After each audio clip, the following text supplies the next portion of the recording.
Assalamualaikum warahmatullahi wabarakatuh. Alhamdulillah wassalatu wassalamu ala Rasulillah wa ala alihi wa sahbihi wa man walah wa ba'd. Saudara-saudariku, semoga hari ini kita diberikan kesehatan dan ridha Allah Subhanahu wa taala dalam menjalani kehidupan sehingga semua bukan hanya berjalan lancar tapi juga diberkahi oleh Allah Subhanahu wa taala. Ciri aktivitas yang berkah itu muaranya manfaat. Lisan bertutur beraktivitas. Bagaimana lisan yang disukai oleh Allah? Maka kata-katanya melahirkan manfaat. Kata-katanya keluar baik. Kaki melangkah bila berkah, itu melangkah ke tempat yang baik. Demikian karya-karya pun. Anda boleh jadi desainer. Desainnya disukai Allah enggak? Jangan sampai mendesain sesuatu yang Allah enggak suka. Dunianya dapat, tapi bekal akhiratnya tereduksi di dalamnya. Demikian pekerjaan yang Anda lakukan. Kalau bisa, konsepnya kan sangat ideal. Quran surah kedua ayat 201. Wa minhum may yaqulu rabbana atina fid dunya hasanah wa fil akhirati hasanah. Jadi mengejar akhirat itu konsepnya bukan meninggalkan dunia. Justru mengkreasikan dunia sehingga dia punya value akhirat. Kalau berniaga, silahkan sukses-suksesnya, sekaya-kayanya, dan konversikan kekayaan itu untuk mencari bekal yang Allah sukai. Wujudnya bisa macam-macam. Dengan kedudukan setinggi-tingginya, sehingga bisa membuat kebijakan-kebijakan yang Allah senangi. Dengan ilmu seluas-luasnya, sehingga banyak manfaat yang kita niatkan sebagai ibadah karena Allah. Dengan tenaga sebaik-baiknya, mungkin ada yang di suara, mungkin ada yang di tangan, di kaki. Bilal kan cari surganya dengan suaranya, dengan adzan, bukan dengan harta. Bilal ditawari jadi hakim agung sepeninggal Nabi, setaraf ketua MA gitu ya. Itu ditolak oleh beliau dengan halus, karena beliau passionnya memang menggunakan suara, bukan menggunakan yang lainnya. Baik. Saya minta maaf dalam dua hal. Yang pertama, saya agak pilek hari ini, karena memang beberapa kegiatan kemarin agak padat. Yang kedua, kita akan agak sedikit cepat, karena kami ada agenda safar hari ini. Karena itu kita agak berbeda, mungkin agak lebih cepat, dan supaya waktunya lebih efektif. Seperti yang pernah kita sepakati bersama di bulan yang lalu, bahwa kita akan terfokus pada pembahasan seputar sholat. Saya sudah buatkan kurikulumnya untuk sepanjang kajian ke depan, sehingga tahu apa yang mau dibahas, materinya sampai dengan waktunya. Mungkin nanti saya akan koordinasi dengan Mas Dimas atau dari musyawarah, kirimkan email. Saya nanti kirimkan baik dari materi pokoknya, schedule-nya apa yang mau dibahas di pekan keberapa, sampai dengan mungkin dasar PowerPoint-nya. Ada saya buatkan beberapa jadi PowerPoint. Baik, teman-teman sekalian, kenapa bahasan sholat menjadi penting? Ya, ini dulu. Dan menjadi bagian yang paling mendapatkan perhatian tinggi dalam Islam, baik di Al-Quran ataupun di hadis-hadis Nabi SAW. Semua Nabi itu menerima wahyunya di bumi. Rata-rata semua di bumi. Musa yang viral di Bukit Tur Sina, kan? Kemudian Isa alaihissalam di dekat pohon tin zaitun, wilayah Palestina. Demikian Nabi Daud dan seterusnya. Tapi untuk mendapatkan satu ibadah berupa salat khusus bagi Nabi Muhammad SAW, tempatnya spesial. Inda sidratil muntaha, indaha jannatul ma'wa. Nerimanya langsung di dekat surga, di sidratil muntaha. Itu kan oleh-oleh yang Isra Mi'raj itu kan, mendapatkan salat. Kalau Anda mau lacak referensinya, bisa ditemukan di hadis Muslim tentang peristiwa ini, yang akhirnya mendapatkan salat. Topik yang nomor 1, kitab pertama, Kitabul Iman. Nomor 1, subtopiknya nomor 74, Babul Isra bi Rasulillah sallallahu alaihi wasallam ila samawati wa fadlis salat. Pembahasan tentang Isra'nya Nabi sallallahu alaihi wasallam sampai di langit dan mendapatkan keutamaan salat. Hadisnya nomor 162. Riwayatnya Imam Muslim. Imam Muslim menerima dari Syaiban bin Zarukh menerima dari Hamad bin Salamah menerima dari Thabit al-Bunani menerima dari Anas bin Malik radhiyallahu taala anhu, beliau menerima dari Nabi sallallahu alaihi wasallam. Lengkap rinci peristiwa singkatnya mendapatkan salat. Dan salat menjadi pokok penentu amalan lain. Jadi kalau benar salatnya, benar hajinya. Benar salatnya, benar zakatnya. Benar salatnya, benar interaksi dengan Qur'annya. Dan benar salatnya, itu pasti baik hisabnya. Maka turun hadis spesifik yang banyak dihafal oleh para ahli hadis jadi pegangan hidup sampai akhirat. Inna awwala ma yuhasabu bihi al-'abdu yawmal qiyamati as-shalah. Amal pertama yang akan dihisab di hari kiamat adalah salatnya. Idza salahat salaha sa'iru amali. Kalau baik-baik semua amalnya, indikasinya dari salat. Wa idza fasadat fasada sa'iru amali. Kalau salatnya enggak bagus, pasti ada pengaruh ke amalan lain. Dan itu sangat menentukan. Baik. Kenapa salat? Ada apa di balik salat? Dan bagaimana cara salat yang benar yang melahirkan perubahan pada kehidupan? Itu yang coba kita turunkan sampai-sampai di bulan Ramadan pun ibadah pokoknya salat. Kan? Ibadah pokoknya salat loh. Sampai Nabi mengatakan, "Man qama Ramadhana imanan wa ihtisaban, ghufira lahu ma taqaddama min dzambi." Spesial untuk Ramadan, orang yang salatnya benar khusus di Ramadan, di malam harinya yang kita kenal dengan tarawih, kalau benar salatnya dan ada getaran pada jiwanya, lalu dia berdoa spesifik, maka yang pertama Allah berikan mengampuni semua dosa yang pernah ia kerjakan selama hidupnya. Nah, itu nggak main-main. Artinya merubah dia menjadi lebih baik. Itu salat. Karena itu kenapa ada tambahan di Ramadan spesifik untuk meningkatkan salat tarawih. Berarti ada sesuatu yang sangat penting. Yuk kita mulai. Pertama kita akan bahas dari segi nama. Dan kedua kita akan bahas dari segi fungsi atau hikmah atau manfaat. Baru kemudian yang ketiga, kita masuk kepada persoalan teknis penunaiannya. Baik bacaan, cara, makna. Kita belajar dari mulai menunaikan, bacaannya apa, maksud dari itu apa. Ya. Baik, kita mulai cepat. Salat. Apa itu salat? Doa. Apalagi?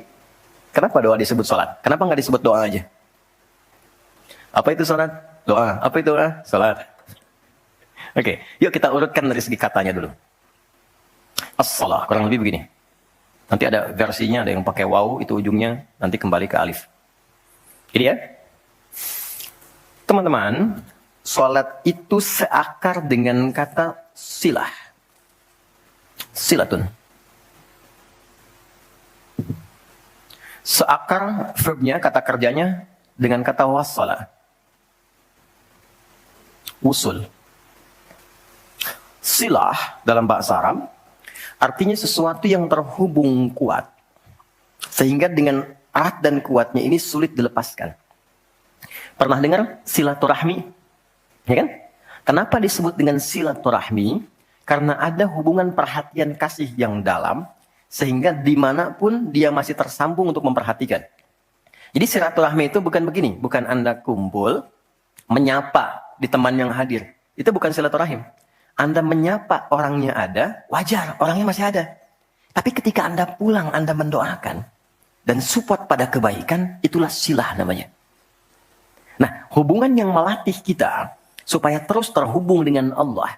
Sehingga tak terpisahkan pengawasan Allah kepada kita. Perlindungan Allah kepada kita. Pemberian Allah kepada kita, di setiap waktu dan tempat dimanapun. Itu dinamakan dengan salat namanya. Karena itu, ciri keberhasilan orang yang salat, yang pertama kali dapatkan, adanya konektivitas dengan Allah. Sampai dia koneksinya ke Allah. Karena itu disebut wusul. Kenapa secara fikih dinamakan dengan doa? Karena saat berdoa kan terkoneksi dengan Allah. Ya kan? Nah, doa yang terkoneksi secara formal kepada Allah, itu disebut dengan salat. Quran surah keempat, dalilnya An-Nisa ayat 103. Quran surah 4 ayat 103. Paling kanan agak sedikit ke atas tuh di mushaf standar. Fa'idha qadaytumus salata. Maka jika Anda telah tuntas mengerjakan salat, fadhkurullaha. Maka cirinya, dia akan cepat terkoneksi kepada Allah. Itu pengertian hikmahnya. Kalau pengertian fikihnya, habis salat cepat zikir. Zikir itu artinya terkoneksi, nyambung. Kenapa setelah sholat ada zikir lagi yang menyambungkan? Karena ada orang yang sejak saat sholat belum nyambung dengan Allah. Itulah sebabnya nanti kita akan belajar. Masih merasakan nggak? Pernah nggak begini? Sebelum sholat mau fokus nih, tapi begitu takbir, Allahu Akbar. Yang akbar di lisan Allah, tapi yang akbar di pikiran, project. Ya, status belum diupdate. Nyimpan sendal di mana, jemuran belum diangkat, ya kan? Ya pernah nggak suasana itu hadir? Nah kan? Nanti kita akan belajar. Nah, kalau akumulasi semua ingatan itu mengganggu khusyuk kita sehingga kadar khusyuknya kecil, dan belum terkoneksi dengan Allah setelah sholat, maka coba zikir sampai nyambung. Idealnya ketika sholat selesai, itu punya konektivitas dengan Allah, nyambung. Ingat Allah. Qiyaman. Baru dia berdiri jalan sudah ingat Allah. Makanya kalau ada orang keluar dari masjid dan dia nyambung dengan Allah, itu mustahil tertukar sendal. Oke?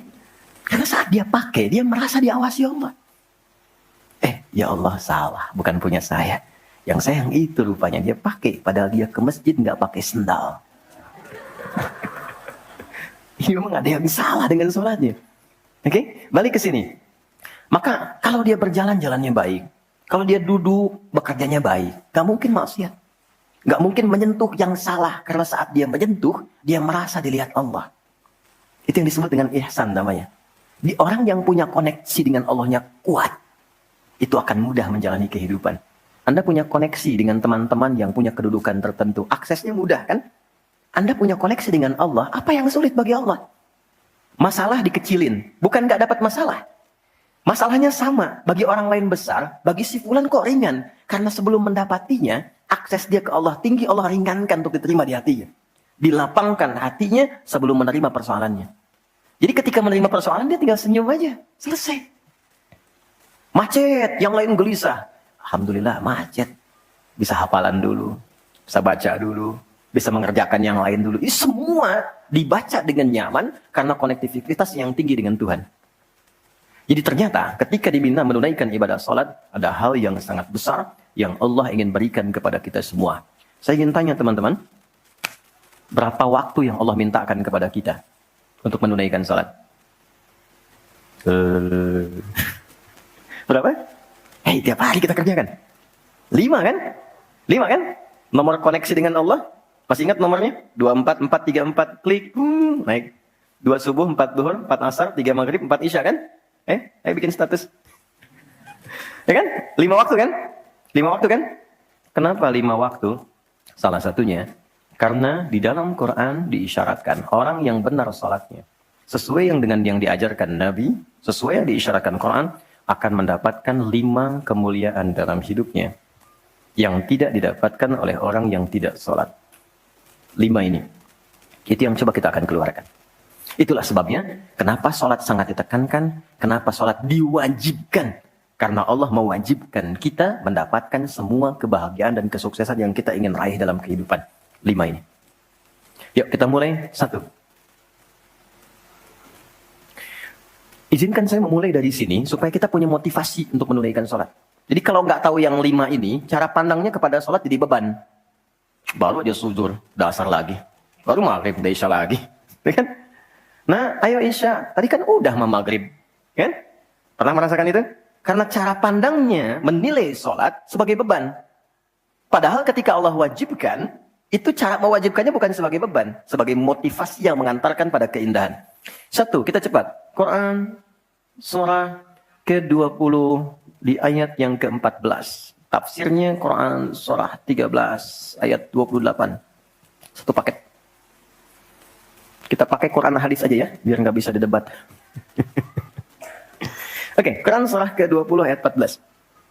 Innani anallahu la ilaha illa ana fa'budni wa aqimis salata li dzikri. Sayalah Allah, kata Allah. La ilaha illa ana. Gak ada Tuhan yang layak dipertuhankan kecuali saya. Ini kalau kita belajar ngaji tentang tauhid, ya, belajar mengaji tentang dasar keyakinan, akidah. Ini ayat yang paling real, yang paling mudah dipahami, yang paling kuat pengakuannya. Saya coba mengumpulkan koleksi beberapa kitab-kitab yang disucikan. Saya kumpulkan. Nggak ada satupun kecuali di Quran yang tegas mengatakan, Tuhannya langsung mengatakan, tidak mewakili perwakilan. Sayalah Allah, satu-satunya yang dipertuhankan, sembah saya. Coba di Quran. Kita simpan ini dalam bab tauhid, sekarang kita teruskan. Bagaimana cara menyembahmu ya Allah? Fa'budni wa aqimis sholata lidzikri. Tunaikan sholat. Ya, sebagai pembuktian penyembahan kepadaku. Lidzikri, untuk mengoneksikan dirimu denganku. 1, sholat adalah pembuktian sebagai hamba. pembuktian iman. Pelan-pelan. Yang pertama, teman-teman sekalian, ketika Allah menerangkan fungsi salat yang pertama untuk membangun konektivitas yang kuat dengan Allah, itu ternyata dasarnya bukan materi, bukan kedudukan, tapi penghambaan. Supaya engkau membuktikan diri engkau itu hambaku, sembahku, lewat salat. Jadi kalau ada orang yang mengatakan, Tuhanmu siapa? Allah, tapi dia nggak mau salat, itu kata Nabi, belum sempurna kebertuhanannya kepada Allah. Ya, al-farqu bainal mu'min wal kafir tarku salat, kata Nabi. Perbedaan orang yang mengaku beriman dengan yang belum beriman dilihat dari salatnya. Jadi kalau dia sudah menunaikan salat, itu pembuktian keimanannya kepada Allah, kebertuhanannya. Jadi kalau ada orang mengaku muslim, dia belum menunaikan salat, maka dipertanyakan keimanannya. Karena itulah kemudian kata salat disebut juga di Al-Quran dengan kata iman. Buka Quran surah kedua, ayat 143. Lihat di pertengahan. Wa ma kana Allahu liyudhi'a imanakum. Jika ada hamba siapapun menunaikan salat, aku nggak akan sia-siakan salat yang dilakukan dengan imannya itu. Maksudnya apa? Akan dibalas, diberikan perhatian sesuai dengan kadar salatnya. Disebut dengan iman. Dan yang paling dahsyat, ketika seseorang sholat menghamba, kan gerakannya ruku, sujud, menghamba kan? Maka naik statusnya dari sekedar manusia biasa menjadi abdun. Teman-teman, ini rahasia besarnya. Perintahnya, fa'budni, yang kita baca, iyyaka na'budu, asal katanya dari kata abada, orangnya abdun, zamannya ibad.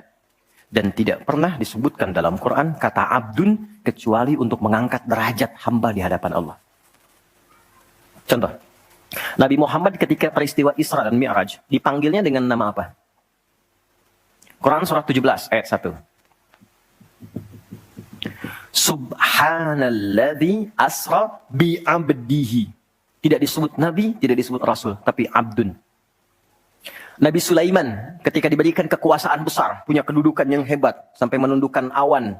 Ya, sebelum Songgohan punya awan Kinton, Nabi Sulaiman sudah punya duluan. Suzuka Yatanabe tahun 96 kan, bikin komiknya. Saya nggak terlalu baca itu, atau tonton, tapi saya tahu. Itu awan ditundukkan, angin bolak-balik. Ketika mendapatkan kedudukan itu, sifat yang disebutkan abdun, bukan Nabi, bukan Rasul. Quran surah 38 ayat 30. Wa wahabna li Dawuda Sulaiman ni'mal abdu. Oke, Nabi Zakaria alaihissalam ketika akan diangkat statusnya dari suami menjadi ayah dan sudah berharap tinggi, dikabulkan, naik status, diberikan anugerah, disebutnya dengan abdun. Quran surah 19 di ayat yang kedua. Dzikra rahmati rabbika abdahu Zakaria. Nabi Nuh diangkat status memimpin kelompok generasi manusia setelah Nabi Adam, naik ke kapal, jadi pemimpin besar. Begitu diangkat, yang disebut statusnya abdun. Quran surah 17 ayat 3. Innahu kana abdan syakura. Kenapa disebutkan abdun? Abdun itu sifat penghambaan. Semakin tinggi ibadahnya, semakin tinggi pendekatannya ke Allah, semakin diangkat. Jadi dengan Allah itu karena Allah khalik, kita makhluk. Laisa kamitslihi syai', enggak sama sifatnya. Jadi kalau ke Allah itu jangan terlalu ngangkat. Kalau tinggi direndahkan. Kalau rendah ditinggikan. Karena itu kenapa saat sholat kita merendah supaya ditinggikan. Itu poinnya. Jelas ya? Itulah sebabnya kenapa Nabi dijamin surga. Turun surah Al-Kawthar itu. Satu-satunya Nabi yang sebelum wafat turun surganya. Rasulullah. Dengan turunnya surah Al-Kawthar. Kenapa? Salah satunya karena ibadahnya. Coba lihat. Kesaksian Sayyidah Aisyah itu di Al-Bukhari nomor hadis 1147. Kedatangan tabi'in namanya Abu Salamah bin Abdurrahman, tanya bagaimana sholat malamnya Nabi. Kata Sayyidah Aisyah, jangan ditanya panjang dan khusyuknya. Panjang dan bagusnya. Beliau memang sholatnya 4 rakaat di awal, tapi jangan tanya panjang dan bagusnya. Beberapa sahabat dulu pernah pengen tahu, penasaran. Diikuti sholat di belakang Nabi. Ternyata rakaat pertamanya. Dikira Al-Baqarah 100 ayat. Akan ruku. Ternyata disambungkan ke 286 ayat sampai selesai. Dikira setelah selesai akan ruku. Ternyata alif lam mim lagi. Ali Imran sampai selesai. 200 ayat. Dikira ternyata setelah la'alakum tuflihun 200 ayat Ali Imran akan ruku. Nyambung An-Nisa 176 ayat. Baru kemudian ruku setelah 5 juz 4 halaman. Ruku. Besoknya orang-orang ini nggak ikutan lagi. Udah. Lain memang levelnya. Salam. Tersentuh kaki Nabi itu dengan tangan Sayyidah Aisyah. Ini menunjukkan sederhana kehidupannya. Bayangkan kan, suami sholat, istri tidur, nyentuh bagian kaki. Kira-kira tidurnya, alasnya di mana tuh? Nabi besar loh, ahli surga, hebat, pemimpin besar. Kehidupan demikian. Tapi kalau sedang beramal, kaya. Sodakoh, kaya. Sholat, kaya. Kakinya bengkak. Kata Sayyidah Aisyah, kenapa begini ya Rasulullah? Alam takun madmuna, alam takun ma'sumah. Engkau kan dijamin surga, surahnya sudah turun. Engkau dijaga dari kesalahan maksum. Jawabannya ringan sekali. Afala akunu abdan syakura, abdun. Apa enggak boleh aku menjadi hamba yang bersyukur? Ternyata syukur itu kalau dulu para nabi itu pakai ibadah. Jadi kalau dapat nikmat nih teman-teman, ini rahasia hari ini ya. Di antara kita saja ya. Karena saya nggak bagi di yang lain nih, cuma di sini nih. Ya. Para nabi itu, kalau mereka dapat nikmat apapun, itu yang dilakukan syukur. Dan syukurnya lewat ibadah. Contoh, biasa kan suka hadir ulang tahun ya. Masuk ulang tahun kesekian. Nabi tiba-tiba hari Senin puasa. Ditanya oleh sahabat, ya Rasulullah kenapa puasa? Kata Nabi, ini hari lahirku. Jadi mensyukuri nikmat kelahiran dari waktu yang telah berjalan, itu pakai ibadah. Begitu dapat anugerah surga, turun Al-Kautsar, malah diminta ibadah oleh Allah. Inna a'tainakal. Setelah itu apa? Fasholli li rabbika.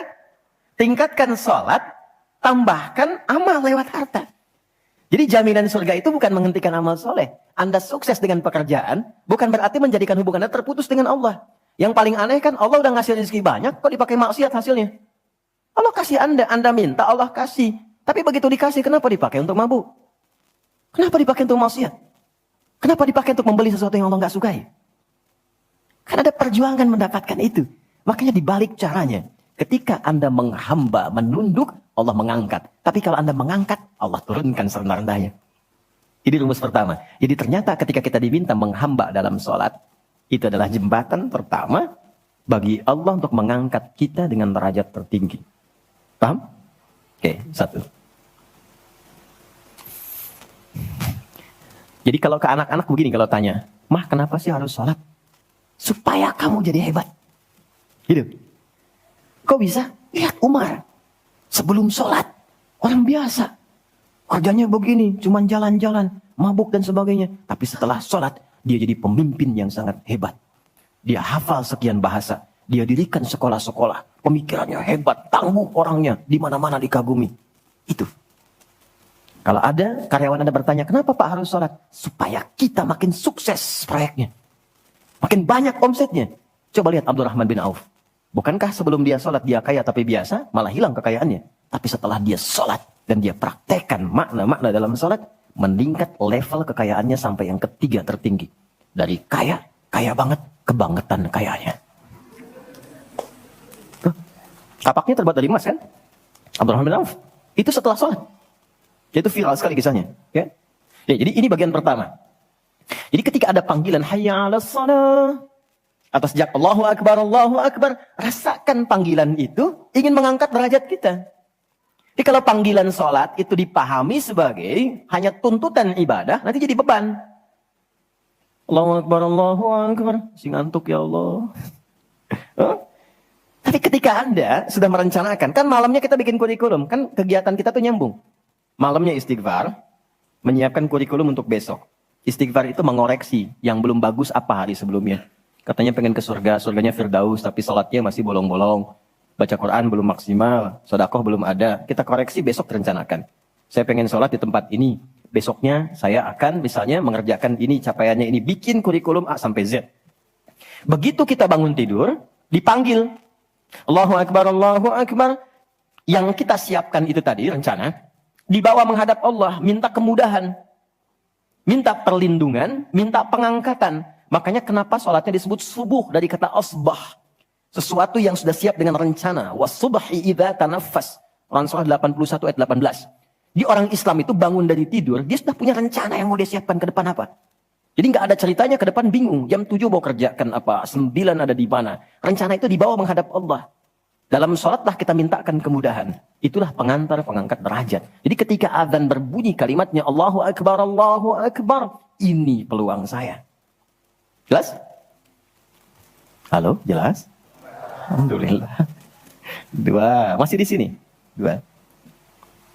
Wa aqimis salata lidzikri. Tunaikan salat untuk mengingatku. Apa manfaat zikir? Apa manfaat zikir?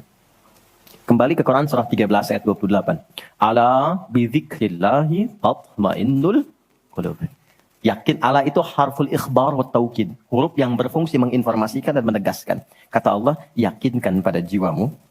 Semakin banyak engkau berzikir, dampaknya semakin tenang hatimu. Jadi kalau sedang gelisah, zikir, bukan update status. Ingat ya? Karena mengupdate status, mencurahkan pada media sosial, tidak menghilangkan kegelisahan. Dan tidak menyelesaikan masalah. Bintaro macet ya. Apa dengan dibuat macet selesai? Tidak. Nggak nyangka ya dia seperti itu. Nyangka. Ketika ada orang mengatakan nggak nyangka, sedang nyangka dia tuh. Dan tidak selesai masalahnya. Apa kata Quran? Jika Anda sedang gelisah, optimalkan zikir. Apa itu zikir? Semua jenis kegiatan yang menyambungkan kita dengan Allah. Misal, doa. Doa itu di Quran disebut zikir. Quran surah 7 ayat 205. Wadhkur rabbaka fi nafsika tadarruan wa khifatan wa dunal jahri minal qaul. Kalau Anda sedang gelisah banyak persoalan, alih-alih mengeluh, angkat tanganmu minta kepadaku. Bukankah saat berdoa menjadi semakin tenang? Solusi belum datang, tapi hati lebih tenang kan? Dan jiwa yang tenang itu melahirkan pemikiran yang gemilang. Hasil yang cemerlang. Jadi begitu kita lebih tenang, lebih mudah menanti solusi. Anak belum pulang, doa. Besok ada ujian, doa. Ada proyek mau dilakukan, kita gelisah, doa. Itu fitrah. Quran itu disebut zikir. Quran surah ke-15 ayat 9. Inna nahnu nazzalna dzikra wa inna lahu lahafidhun. Kalau sedang gelisah, masalahnya kompleks, ambil wudu, ambil mushaf, buka. Itu baru pegang mushaf, baru buka. Dampaknya ke hati itu kuat. Begitu Anda baca dengan suasana yang tenang, nyaman ke jiwa. Yang paling dahsyat kadang-kadang dibuka mushafnya, acak keluar ayatnya sesuai dengan masalah kita. Tuh. Itu Quran. Ya. Apalagi kalimat thayyibah. Subhanallah, alhamdulillah, Allahu akbar, masya Allah, astagfirullah. Itu zikir. Quran surah 4 ayat 103. Fa idza qadaytumus salata fadhkurullaha. Makanya ketika Anda mendapatkan nikmat, alhamdulillah, hati lebih tenang. Tidak menggunakan nikmat dengan hal-hal yang tidak positif. Ada sesuatu, astagfirullah. Ada keluhan, ya Allah. Lebih tenang. Akumulasi semua bentuk zikir itu ada dalam salat. Di salat ada subhanallah? Ada. Ya. Di salat ada alhamdulillah? Ada. Di salat ada Allahu Akbar? Dibuka dengan takbir. Di salat ada Quran? Ada. Al-Fatihah, Quran. Kita salat baca Quran. Apa lagi? Apakah di salat kita kemudian membaca kalimat thayyibah? Baca. Berdoa? Iya, isinya semua doa. Maka, ketika semua jenis zikir dikumpulkan, itu berubah menjadi salat. Dan kalau satu zikir saja membuat tenang, apalagi salat. Makanya salat itu, jangankan ibadahnya, tempatnya saja bikin tenang. Coba teman-teman, ikhwan ya. Anda ada masalah nih di kantor, mampir ke masjid. Itu buka pintu masjid baru masuk, udah tenang. Enak. Makanya saya sering katakan, sering share dengan beberapa kawan, Anda kalau sedang kerja, coba pulangnya jangan langsung ke rumah. Mampir ke masjid dulu. Yang terdekat ya dengan rumah. Yang terdekat. Mampir ke masjid, sholat 2 rakaat. Di situ sampaikan, ya Allah, aku telah berikhtiar seperti apa yang telah Engkau perintahkan. Dan aku bertawakal akan rezeki yang telah Engkau tetapkan. Itu begitu Anda selesai berdoa pulang, yang dibawa ke rumah aura masjid bukan aura kantor. Dan istri, anak-anak di rumah mendapatkan ketenangan yang sempurna. Jadi nerima antum itu terima dalam keadaan yang penuh dengan ketenangan. Jadi ketika menyambut anak, ayah, papa, papi, buya, antumnya tuh udah enak nerimanya. Coba kalau nggak percaya, rasakan itu. Ke masjid itu beda. Dibanding rumah sendiri, rumah Allah lebih tenang kan? Itu baru tempatnya. Dan puncaknya Ka'bah.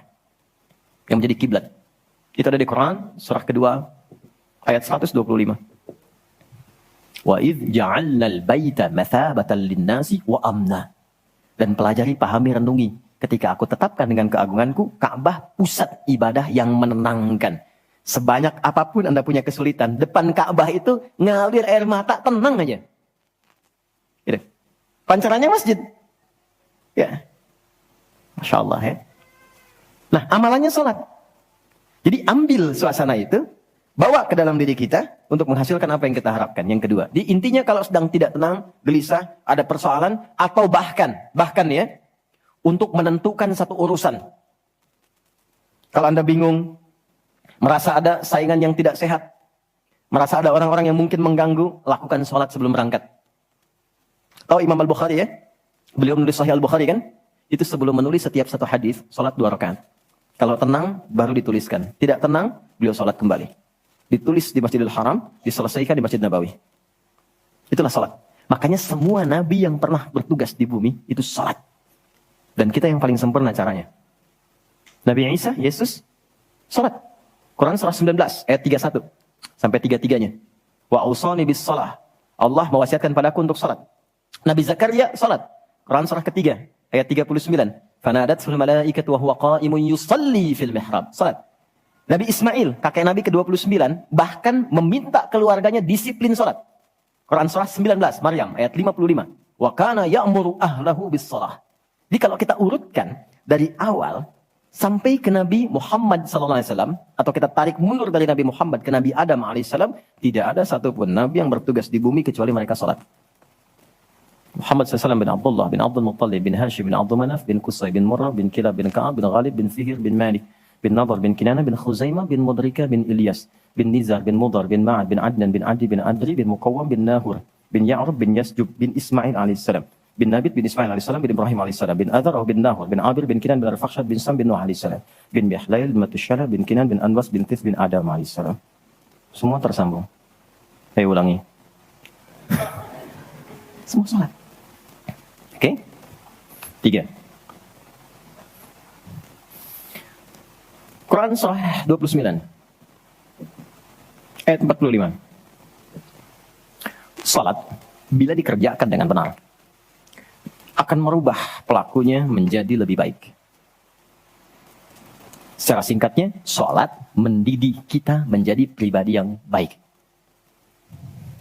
Nah, sumber keburukan itu yang menjadi lawan dari baik itu ada 2. Jadi kalau ada orang yang tidak baik, anak yang kurang baik, ayah yang kurang baik, ibu yang kurang baik, itu artinya ada satu dari 2 ini yang melekat pada dirinya. Satu, disebut dengan fakhsya. Keburukan yang bersumber dari syahwat. Maaf, kata-kata kotor, jorok, zina, LGBT, pornografi, porno aksi, dan semisalnya. Itu fakhsya. Jadi nggak mungkin orang sholat, kata-katanya jorok. Perilakunya menyimpang. Gak mungkin. Karena sholat mencegah itu. Atau mungkar. Maaf, keburukan yang bersumber dari nafsu perut dan akal. Mencuri, korupsi, mencela, berdusta, membunuh, merampok, menyakiti, dan semisalnya. Itu mungkar. Makanya ketika seseorang berbuat itu, hatinya mengingkari. Itu disebut mungkar. Hatinya mengingkari. Maka orang sholat, pasti bila sholatnya benar. Karena dia tersambung dengan Allah, fakhsya dan mungkarnya tertekan. Yang muncul jiwa baiknya, jiwa takwanya. Ketika yang muncul kebaikannya, yang buruknya ditekan, maka yang keluar dari semua bagian tubuhnya, semuanya perilaku baik. Itulah sebabnya ketika Allah berfirman tentang hal ini, disampaikan di Quran surah 29 ayat 45. Inna sholata tanha anil fakhsya wal munkar. Mengujinya gampang. Kita uji dengan sejarah pendekatannya. Semua masyarakat di era Nabi, itu kan sebelum masuk Islam, perilakunya itu sangat menyimpang. Tidak kenal kebaikan. Tak kenal kebaikan itu jahlun namanya. Orangnya jahil. Kalau disatukan jadi jahiliyah. Gak kenal kebaikan. Ya, maaf, yang mencuri banyak. Zina, khatam. Ya, perilaku menyimpang banyak. Disebutnya jahiliyah. Tapi ketika datang risalah Islam, yang diajarkan pertama sholat. Sholat merubah mereka dari jahiliyah menjadi khairu ummah. Kalau ada yang paling jujur, itu. Yang paling dermawan, itu. Yang paling baik, itu. Paling disiplin, itu. Kok bisa sholat ditunaikan bisa merubah seseorang jadi lebih baik? Ada sesuatu dalam sholatnya. Itu yang nanti kita akan pelajari. Itulah sebabnya kenapa anak-anak dari kecil usia 7 tahun khususnya yang diajarkan sholat. Masih ingat hadisnya? Ya, saat anak berusia 7 tahun ajarkan sholat. 10 tahun dia masih malas beri pelajaran yang membuat dia mengerti. Bukan berarti harus memukul ya. Kalau di Arab adatnya begitu, itu biasa. Doroba itu memberi pelajaran maksudnya. Kurangi uang jajannya, berikan pelajaran yang baik kepada dia supaya mengerti kenapa mesti sholat. Kenapa dari usia 7 tahun? Supaya anak itu tumbuh jadi baik. Itu maksudnya. Cuma anak sekarang advance. Gen Z yang sekarang itu sebelum sholatnya sempurna, TK sudah manasik ya. Nggak apa-apa sih, cuma ini maksimal kalau yang kedua ya. Oke, 4, saya cepat, karena waktu kita terbatas. 4. Sholat, bila dikabulkan, bila dilakukan dengan benar. Saya ulangi, sholat, bila dilakukan dengan benar.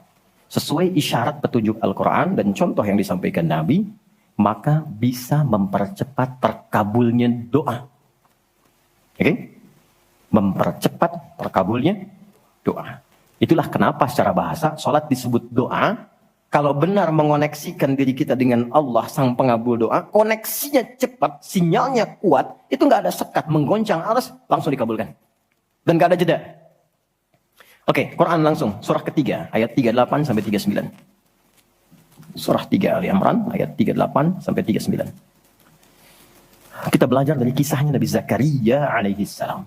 Contoh kecil sekali.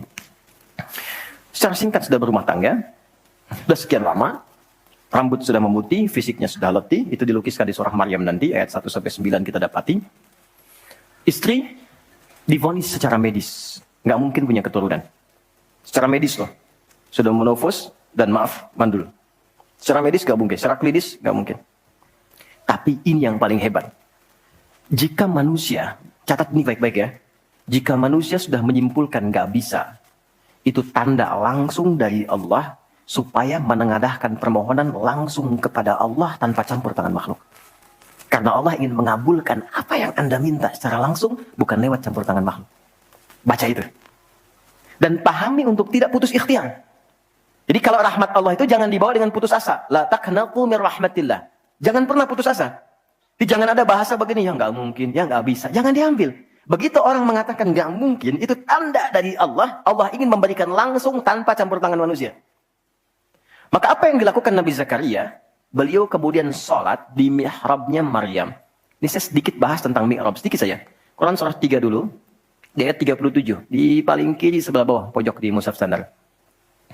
Secara singkat saja, mihrab itu satu tempat yang fungsinya mempercepat terkabulnya doa dan mendatangkan rezeki dari sisi yang tidak diduga.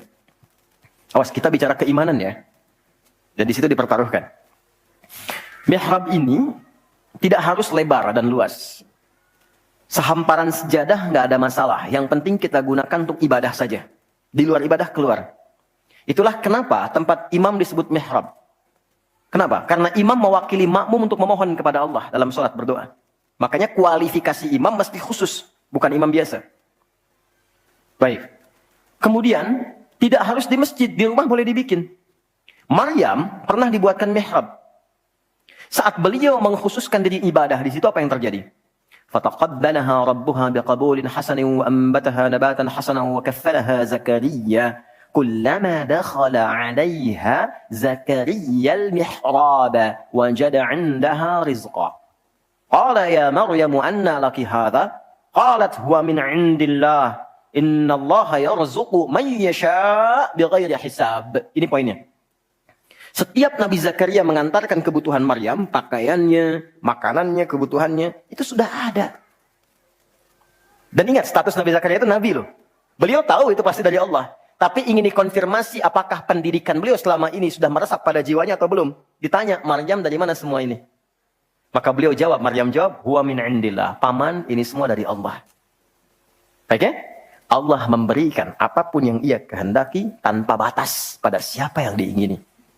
Maka ini dibaca oleh Nabi Zakaria. Mayyasha itu. Jadi kalau ada di Quran diksi mayyasha, jangan simpulkan ini untuk dia saja. Maksudnya, jadi seperti dia, maka Allah akan berikan seperti Allah berikan kepada dia. Maka Nabi Zakaria kemudian sholat di mihrabnya Maryam itu. Minta sesuatu yang selama ini kata orang terbatas. Apa yang dilakukan? Sholat. Dalam sholatnya minta. Perhatikan cara mintanya. 1, menyebut nama Allah sesuai kebutuhan. Jadi Allah bentangkan semua nama terkait semua kebutuhan kita. Anda butuh rizki, sebut ya Razak. Anda butuh ilmu, sebut ya Alim.